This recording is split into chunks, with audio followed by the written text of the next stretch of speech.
Today we are going to learn about environmental determinism. Human geography की जब हम बात करते हैं तो उसमें स्कूल ऑफ थॉट्स आते हैं। तो जो हम सबसे पहले थॉट पढ़ेंगे वो है एनवायरमेंटल डिटरमिनिज्म। और ये टाइम के साथ साथ डिफरेंट ज्योग्राफर्स ने अपने अपने कॉन्सेप्ट दिए। जैसे इसके बाद हम पढ़ते हैं पॉसिबिलिज्म आ जाता है, नियो डिटरमिनिज्म आ जाता है। इसको भी काफ़ी तरह से क्रिटिसाइज किया गया है। तो हम जब स्टार्ट करते हैं, what is environmental determinism? Environmental determinism है क्या? तो इन्वायरमेंटल डिटरमिनिज्म सीधा सा कॉन्सेप्ट ये है कि जो हमारा नेचर है वो एक्टिव एजेंट की तरह वर्क करता है, और जो ह्यूमंस हैं, जो मैंस हैं, वो पैसिव एजेंट की तरह वर्क करते हैं। Man is the passive agent and environment act like active agent. और इन्वायरमेंटल डिटरमिनिज्म के दो तीन और नाम होते हैं, जैसे डिटरमिनिज्म अप्रोच भी हम इसको बोलते हैं, जिसको हम इन्वायरमेंटलिज्म भी बोलते हैं।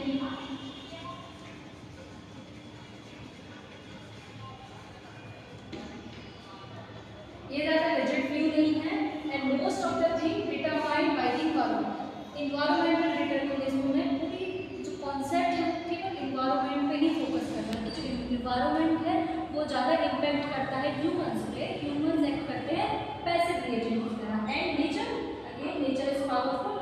और ये जो कॉन्सेप्ट है ये चला आ रहा है ग्रीक पीरियड से। तो इस पर ज़्यादा कॉन्ट्रीब्यूशन हम ग्रीक ज्योग्राफर्स के देखते हैं, जैसे एरिस्टोटल हैं, उन्होंने भी कॉन्ट्रीब्यूट किया। ह्यूमंस जो है वो सबऑर्डिनेट करते हैं। जैसे फॉर एग्जांपल जो इन्वायरमेंटल है, इन्वायरमेंटली कैसे इम्पैक्ट करता है, जैसे रिलीफ फीचर होते हैं हमारे। रिलीफ फीचर्स जो होंगे, हम एग्जाम्पल लें तो रिलीफ फीचर्स देखते हैं, टोपोग्राफी हम जब देखते हैं तो रिलीफ फीचर्स क्या करते हैं, डिफाइन करते हैं कि सेटलमेंट कैसी होगी, सेटलमेंट क्या डिफाइन करेगी, ऑक्यूपेशन कैसी होगी।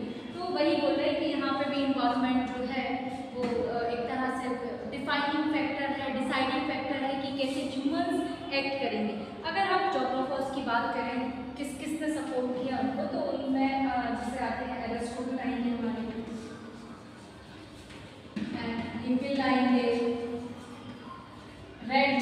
रेडजल ने पूरा फिजिकल इन्वायरमेंट पे ही कॉन्सेंट्रेट होकर बोला था, और उनका कॉन्ट्रीब्यूशन ज़्यादा माना जाता है इसको इन्वायरमेंटल डिटरमिनिज्म।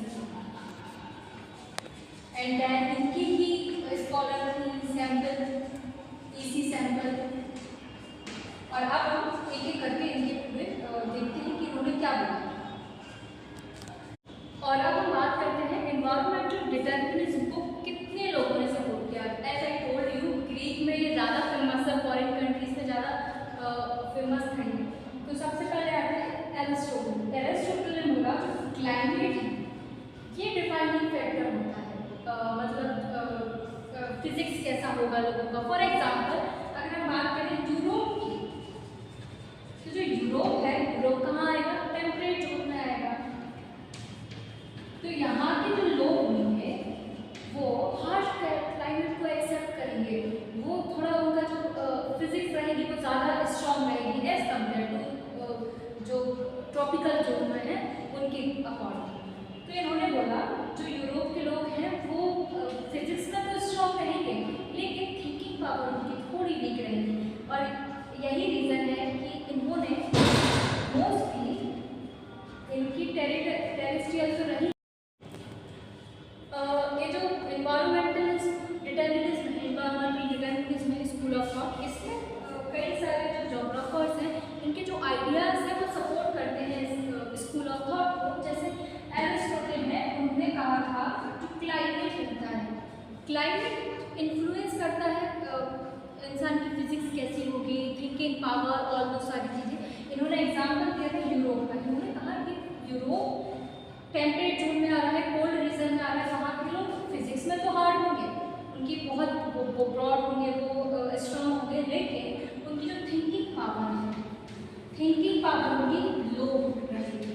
और इन्होंने ये कहा कि ये रीज़न है कि ये जो है अपने कॉलोनीज बनाते थे, लेकिन थिंकिंग पावर कम थी कि इसको कंट्रोल नहीं कर पाई। पावर तो थी, अपने स्ट्रॉन्गनेस के कारण उन्होंने कॉलोनीज बना ली, अपनी बहुत सारी कॉलोनीज बनाई, लेकिन ये कंट्रोल उसको अच्छे से नहीं कर पाए। अब हम हिपोक्रेट्स की जब बात करते हैं तो इन्होंने एक किताब लिखी, अपनी उन्होंने कहा on air waters and places कि जो एशिया के लोग हैं वो काफ़ी इजी गोइंग है, मतलब क्रिटिकल थिंकिंग भी ज़्यादा है, इजीली सारी चीज़ें उनको मिल रही हैं, इजी गोइंग है। इस पर ये भी जो है क्लाइमेट का इन्फ्लुएंस है, वहाँ का जो क्लाइमेट है वो बहुत फेवरेबल है, इसलिए ये easy going as compare to Europe. जो यूरोपियंस है वो इजी गोइंग नहीं है। क्यों है? केवल फेवरेबल क्लाइमेट। अब हम बात करते हैं स्ट्रैबो की। जो स्ट्रैबो की हम बात करते हैं तो उन्होंने फिजिकल फैक्टर पे फोकस किया। फिजिकल फैक्टर में उन्होंने 3 पॉइंट्स दिए, रिलीफ, शेप एंड क्लाइमेट। ये क्या करता है? ये सबसे ज़्यादा एक्टिवली वर्क करता है कुछ भी चीज़ डिटरमाइन करने के लिए। उन्होंने एग्जाम्पल लिया रोम एम्पायर का, कि जो रोम एम्पायर है उसका राइज एंड फॉल इन्हीं फैक्टर्स ने डिफाइन किया। स्ट्रैबो की ये जो थी, हम की जब हम बात करते हैं तो उन्होंने अपनी उनकी किताब में लिखा कॉस्मोस बुक में, उन्होंने aerial differentiation of nature and organism बताया। मतलब सेम ज्योग्राफिकल फैक्टर जो है, जैसे कि टेम्परेट रीजन है, ये ट्रॉपिकल रीजन है, तो उसके हिसाब से लोग किस तरह से अपने आप को अडेप्ट करते हैं, और जो अडेप्टेशन होती है वो डिफाइन करती है कि उनका कल्चर कैसा होगा, सेटलमेंट्स कैसी होंगी, ये सब उन्होंने एरियल डिफरेंशिएशन में बताया। और दूसरा पॉइंट उन्होंने बताया कि जो ह्यूमंस हैं वो किस तरह से अपना जो इंटरेक्शन करते हैं वर्ल्ड के साथ, वो हम बोल्ड ने बताया। हीगल, वेडजेस एंड इन्हीं की स्कॉलर थी सैमुअल इसी सैमुअल। हीगल की हम जब बात करें तो as we know he was the founder of ecology, और उन्होंने ऑर्गेनिज्म आर इंटररिलेटेड उन्होंने बताया। किस तरह से इंटररिलेटेड है? हमने 2 चीज़ों की we know about 2 things, matter and energy.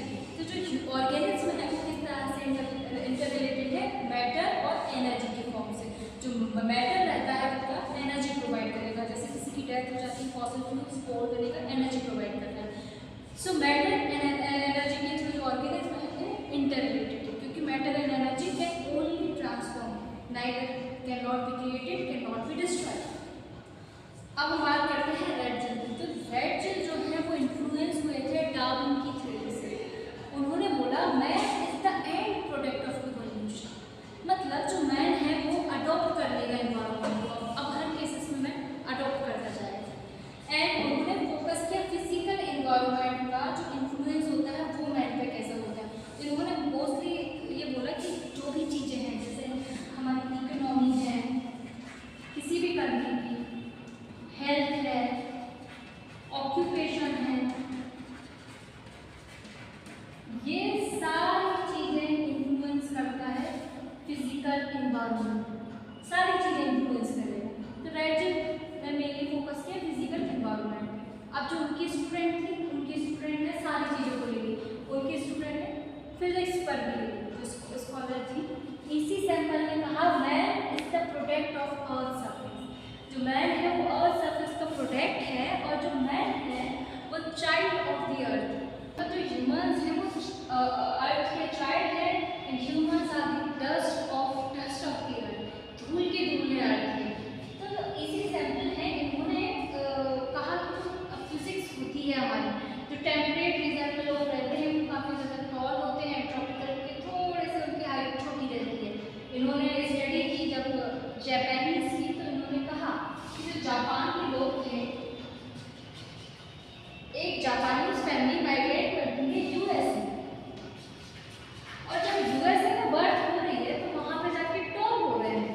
क्यों हो रहे हैं? क्योंकि टेम्परेट जो इन्वायरमेंट है, टेम्परेट है, वहाँ पे इन्फ्लुएंस है, इसलिए वहाँ पे टॉल जो बच्चे हैं वो जन्म ले रहे हैं। तो एक डिफरेंस उन्होंने बताया था। इसी सैम्पल में एक और पॉइंट बोला था, माउंटेन के लोगों को और नॉर्मल जो फ्लैट एरिया में लोग रह रहे हैं, माउंटेनियस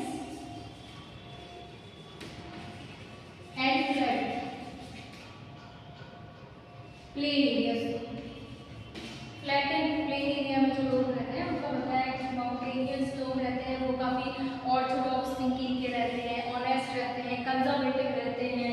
एंड जो फ्लैट एरिया में लोग रहते हैं वो थोड़े से फॉरवर्ड रहते हैं, और लेकिन यहाँ के लोग जो रहते हैं वो कंजर्वेटिव नहीं रहते हैं, और जो फ्लैट एरिया में लोग रहते हैं ये क्रिएटिव होते हैं।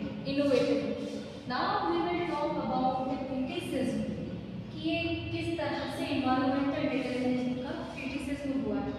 पहले के जो लोग थे वो उतना जानते नहीं थे कि जो इन्वायरमेंट है उससे हमें कैसे डील करना है, इन्वायरमेंट के एक्शंस जो हो रहे हैं उनका रिएक्शन कैसे देना है। इसलिए उन्होंने मान लिया कि जो इन्वायरमेंट है वो एज अ वर्क करता है एक्टिव एजेंट की तरह, और जो ह्यूमन्स है वो पैसिव एजेंट है। पर ऐसा नहीं था। धीरे धीरे जब डेवलपमेंट आई, टेक्नोलॉजी बढ़ी, ह्यूमंस ने जब डेवलपमेंट की, तो हमने जाना कि जो इन्वायरमेंट है उसको हम रिएक्शन है उसको हम ऐसा दे सकते हैं कि हम ऐसा पैसिव एजेंट तो बात नहीं करेंगे। एंड देन इसके अगर हम बात करें lack of empathical evidence, of course इतने एविडेंस नहीं थे, और जो इन्वायरमेंटल डिटर्मिनिज्म है ये निगलेक्ट कर रहा था हिस्टोरिकल अप्रोचेस। जैसे कि सबसे पहले हम बात करते हैं स्टोन एज है। स्टोन एज के बाद हमने और डेवलपमेंट की, हमने कॉपर का यूज़ किया, देन ब्रॉन्ज का यूज़ किया, देन आयरन का जब हमने यूज़ किया, एरोस बनाए, इम्प्लीमेंट्स बनाए, तो उससे हम फिर फूड कंज्यूम ज़्यादा करने लगे। ये डेवलपमेंट धीरे धीरे हुई है, तो ये हिस्ट्री प्रूव करती है कि हमने किस तरह से अडेप्ट किया अपने nature. And then rise of possibility, संभवतावाद की जब राइज होने लगी कि एक मार्ग ऐसा निकाला जा सकता है कि जो ये तो नहीं मानता कि इन्वायरमेंटल डिटर्मिनिज्म एक्टिवली वर्क करता है। और इंदिरा कैनाल जो है राजस्थान में, वो भी ये प्रूव करती है कि हम एक सूखे एरिड डेजर्ट में भी किस तरह से कैनाल का फॉर्म किया, इरिगेशन हो रही है। तो यहाँ पे भी जो मैन है अपनी थिंकिंग की पावर से, इनोवेशन से, टेक्नोलॉजी की हेल्प से किस तरह से एक्टिवली वर्क कर रहा है। एंड देन इसकी जो टोन है रेसिस्टिक टोन ज़्यादा है। जो सपोर्टर्स हैं उस टाइम उन्होंने बताया कि जो हम लोग जो है टेम्परेट जो उनके हैं काफ़ी स्ट्रॉन्ग है फिजिक्स। तो हमने किस तरह से कॉलोनीज बनाई और कंट्रोल किया ऑलमोस्ट मोस्टली कॉन्टिनेंट्स पर, केवल हमारे इसलिए क्योंकि हम टेम्परेट जोन से बिलोंग करते थे और हम अच्छी कंडीशन में थे, क्लाइमेट ठीक था हमारा। और जो एशिया के लोग थे मोस्टली जो ट्रॉपिकल एरिया में जो लोग आ रहे हैं उनको डिनोट किया था लेजी पर्सन। तो ये थ्योरीज हैं और क्रिटिसिज्म है इन सभी के। And next